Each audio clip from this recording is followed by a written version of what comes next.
മഞ്ജു ഭയങ്കര സുന്ദരിയായിട്ടുണ്ടല്ലോ. Thank you so much. ഇത് 372 എന്താ മനസ്സിലായോ? തെണ്ണി വെച്ചേക്കാണോ? അതെ, രജനീഷേടിനെയും കൂട്ടിയിട്ട് 372 ഇങ്ങനെ ബുക്ക് സൂക്ഷിക്കുന്ന ഒരാളെ ആദ്യമായിട്ടാണ് കേട്ടോ കാണുന്നത്. അല്ല അത് ഞാൻ സൂക്ഷിക്കും. എന്നെ കുറിച്ചൊരു കോംപ്ലിമെന്റ് പറയല്ലോ, അപ്പൊ ഞാനത് സൂക്ഷിക്കല്ലോ. തീർച്ചയായിട്ടും ഇത് വല്ലാത്ത കോംപ്ലിമെന്റ് ആയിട്ട്. അതെ, ഈ മഞ്ജുഷ കോലോത്തെ അതിന്റെ പിന്നിലുള്ള കഥകളൊന്നും അറിയാതെയാണ് എന്നെ ഇന്റർവ്യൂവിന് വിളിച്ചത്. അതെ അതെ അതെ, എന്താ പറയാ, ചില ഇന്റർവ്യൂസ് അങ്ങനെയാണ്, നമ്മളിങ്ങനെ പ്രിപ്പറേഷൻ ഇല്ലാതെ ചെയ്യുന്നത് ഭയങ്കര കോലത്തെ തമ്പുരാട്ടിയാടോ. അതെ, അപ്പൊ ഈ ഷാ ആരായിട്ട് വരും? ഷാ എനിക്ക് ഇഷ്ടമില്ലാത്തൊരു പാർട്ടാ, അതങ്ങോട്ട് ഒഴിച്ചു നിർത്തിയിട്ട് മഞ്ജു എന്ന് വിളിച്ചാൽ ഇത്രയും കൂടി സന്തോഷമായി, രസമായിരിക്കും. ഈ രസതന്ത്രത്തിലാണ് ഫസ്റ്റിൽ വരുന്നത്. ഒരു 5 വയസ്സുകാരിയുടെ ഓർമ്മയ്ക്കാണ്. ഈ കോലോത്തെ തമ്പ്രാട്ടി എങ്ങനെ രസതന്ത്രത്തിൽ എത്തിച്ചേ? കോലോത്തെ തമ്പുരാട്ടി എങ്ങനെയോ ഒരു അബദ്ധവശാൽ എത്തിന്ന് വേണമെങ്കിൽ പറയാം. അബദ്ധം പറ്റിയതാണല്ലേ? സാറിന് അബദ്ധം പറ്റി, സത്യൻ സാറിന്, അങ്ങനെ വേണമെങ്കിൽ പറയാം. കാരണം കുഗ്രാമത്തിലാണ്, ഇതിനെ കുറിച്ചൊന്നും ഒരു ഐഡിയ ഇല്ല. അപ്പൊ വീട്ടിൽ ഈ ഫിലിം മാഗസിൻസ് സ്ഥിരം വരുത്തുമായിരുന്നു. അപ്പൊ അതിൽ നിന്ന് അപ്രതീക്ഷിതമായിട്ട് എനിക്ക് സാറിന്റെ കോണ്ടാക്ട് ഡീറ്റെയിൽസ് കിട്ടി. ഞാനൊരു രസത്തിന് വേണ്ടിയിട്ട് 2 ഫോട്ടോ അയച്ചു കൊടുത്തു. അപ്പോഴും നമ്മൾ വിചാരിക്കണ എന്താന്ന് വെച്ച് കഴിഞ്ഞാൽ അത് സാറെടുത്ത് വേസ്റ്റ് ബിന്നിൽ ഇടുന്ന. പക്ഷെ 2 ദിവസം കഴിഞ്ഞപ്പോ സാറ് വിളിച്ചു. അപ്പൊ ഈ സാറിന്റെ ഒക്കെ ഇന്റർവ്യൂ ഒക്കെ കണ്ടിട്ടുള്ള ആ ഒരു കേട്ടിട്ടുള്ള ഒരു സൗണ്ട് നമുക്ക് ഭയങ്കര ഫെമിലിയർ ആണല്ലോ.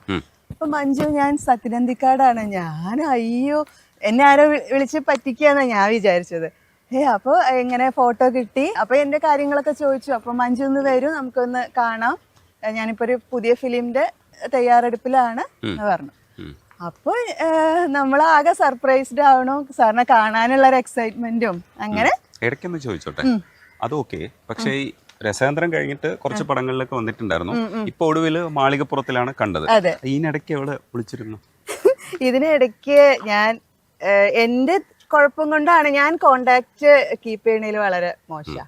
നമുക്ക് ഈ ഒരു ഇൻഡസ്ട്രിയിൽ ഒരുപാട് കോണ്ടാക്ട്സ് മെയിൻറ്റെയിൻ ചെയ്ത് കൊണ്ടുപോകണം, അപ്പോഴാണ് നമുക്ക് സപ്പോർട്ടും കാര്യങ്ങളൊക്കെ കിട്ടുള്ളൂ.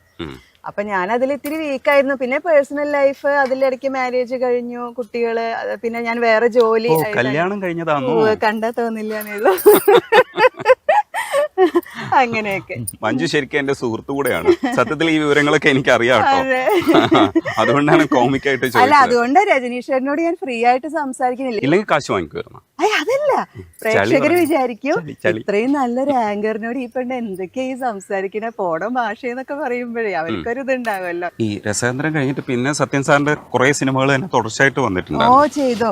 ഒന്നാമത് അതിന്റെ ഒരു കാരണം, ഇൻഡസ്ട്രി ആയിട്ട് നമുക്ക് അത്ര വലിയ, അതായത് ഈ ഒരു ഇൻഡസ്ട്രി എങ്ങനെയാണ് സമീപിക്കേണ്ടതെന്ന് എനിക്ക് വലിയ ഐഡിയ ഒന്നും ഉണ്ടായിരുന്നില്ല, എങ്ങനെയാണ് പോകേണ്ടത്. അപ്പൊ എന്റെ മനസ്സിൽ റോൾ മോഡൽ എന്ന് പറഞ്ഞാൽ സാറാ. സാറിന്റെ ഫിലിംസ് മാത്രമേ, അതായത് ഞാൻ അതിലൊരു കംഫർട്ട് ആയി പോയി.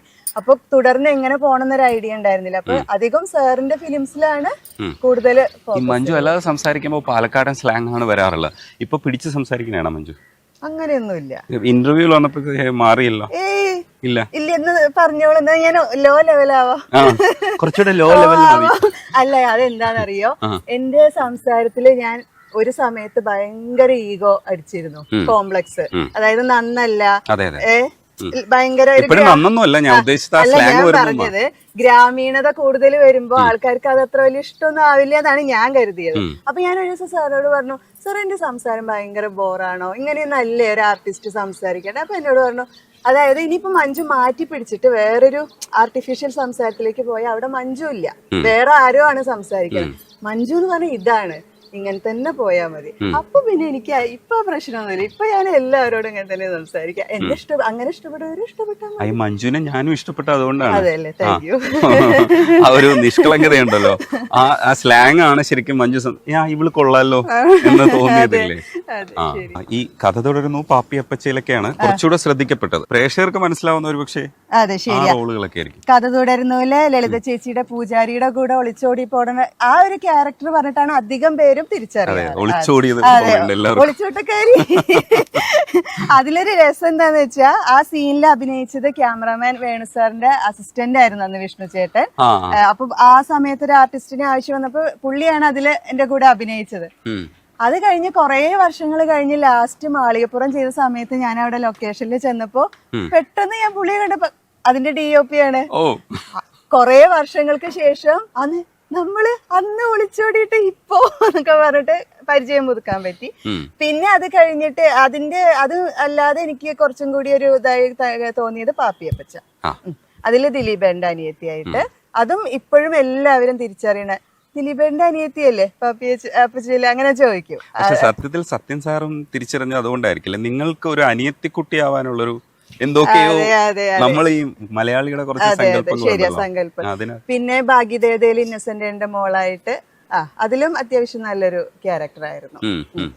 ഇതിലെ ഏറ്റവും വലിയ സന്തോഷം ഇത്രയും വർഷങ്ങൾ കഴിഞ്ഞിട്ടും ഈ സിനിമകളുടെ ബേസിൽ ഞാൻ തിരിച്ചറിയപ്പെടുന്നുണ്ട്. ഓരോ സ്ഥലങ്ങളിൽ പോകുമ്പോൾ നമുക്കറിയാലോ, രസതന്ത്രത്തിലെ ക്യാരക്ടർ ഒരു സീനേ ഉള്ളൂ, അത് പറഞ്ഞിട്ട് വരെ ഇന്ന സിനിമയിൽ ഇന്ന ക്യാരക്ടർ ചെയ്ത ആളല്ലേ പറയുമ്പോ ഫിസിക്കലി നമുക്ക് ഒരുപാട് മാറ്റങ്ങൾ വന്നിട്ടുണ്ടായിരിക്കുമല്ലോ. എന്നാലും അവര് തിരിച്ചറിയുന്നുണ്ട്. അത് ഞാൻ പിന്നെ വിചാരിച്ചു ഞാനൊരു വലിയ സക്സസ് ഒന്നല്ല ഈ ഒരു ഇൻഡസ്ട്രിയിൽ, പക്ഷെ എന്നാലും ഇത്രയും കുറച്ച് സിനിമകളിൽ ഭാഗമാവാൻ കഴിഞ്ഞില്ലേ, ആൾക്കാരെന്നെ അറിയണുണ്ടല്ലോ. അത് എത്രയോ ആൾക്കാർ ഒരു ക്യാമറയുടെ ഫ്രണ്ടിൽ നിന്നാ മതി എന്ന് മോഹിച്ചു വരുന്നവരുണ്ടായിരിക്കും. അതൊക്കെ വെച്ച് നോക്കുമ്പോ ഞാനൊരു സമയത്ത് ഒരു ഇതായിരുന്നല്ലോ, ആ ഒരു സന്തോഷം. ഞാൻ പ്രകാശ് എന്ന് പറഞ്ഞ മൂവിയിലൊരു ചെറിയൊരു ക്യാരക്ടർ ചെയ്തിട്ടുണ്ടായിരുന്നു. അപ്പൊ അവിടെ വെച്ചിട്ടാണ് ഞാൻ ഫഹദിനെ ആദ്യമായിട്ട് കാണുന്നത്. അപ്പൊ ഞാൻ സാറിനോട് പറഞ്ഞു എനിക്കൊന്ന് പരിചയപ്പെടുത്തി തരുമോ ചോദിച്ചാൽ, ഞാൻ അടുത്ത് ചെന്നപ്പോ തന്നെ എന്നോട് എഴുന്നേറ്റ് വന്നിട്ട് ഒളിച്ചോട്ടക്കാരിയല്ലേ, പരിചയപ്പെടുത്തേണ്ട ആവശ്യമില്ല. അതിലും വലിയ സന്തോഷം എന്താ നമുക്ക് കിട്ടാൻ? ഇല്ല, ഇത്രയും വലിയൊരു ആക്ടർ നമ്മളെ തിരിച്ചറിയണില്ലേ, സാറ്റിസ്ഫൈഡ് ആണ്, അത് മതി. മഞ്ജുവിന്റെ അടുത്ത് പലപ്പോഴും ഞാൻ സംസാരിക്കുമ്പോൾ കേട്ടിട്ടുള്ളതാണ്, പ്രത്യേകിച്ച് പത്മരാജൻ സിനിമകളെ കുറിച്ചൊക്കെ മഞ്ജു സംസാരിക്കുകയും പാടുകയൊക്കെ ചെയ്യുമ്പോൾ ആണ് ഞാൻ വിചാരിച്ചത് പാടുവോന്ന് ചോദിച്ചാൽ സ്വരശുദ്ധി സ്വരമാധുരി ഒന്നും പ്രതീക്ഷിക്കരുത്. നമ്മളൊക്കെ ബാത്റൂം സിംഗേഴ്സ് ആണ്. അതെ, അല്ല ഞാൻ ഒറ്റയ്ക്ക് ഇരിക്കുമ്പോ എനിക്ക്, കാരണം ഞാൻ മാത്രല്ലേ കേൾക്കുള്ളൂ, വേറെ ആരും കേൾക്കില്ലല്ലോ, അപ്പൊ എനിക്ക് ഇഷ്ടമാണ്. ഇന്ന് നമ്മൾ നാട്ടുകാരെ കേൾപ്പിക്കുന്നു. അയ്യോ ഇല്ല, രജനീഷേട്ട കൂടെ പാടും, അങ്ങനെയാണെങ്കിൽ രണ്ടുപേര് നോക്കാം. ഞാൻ പാടരുതെന്ന് എന്റെ പ്രേക്ഷകർ തന്നെ പറഞ്ഞിട്ടുണ്ട്. പാടുന്ന ആളാണ്. അതെ അതെ അതെ, ട്രോളിക്കോ, ഇത് ട്രോള് മഞ്ജുവിന്റെ സ്ഥിരം സ്വഭാവമാണ്.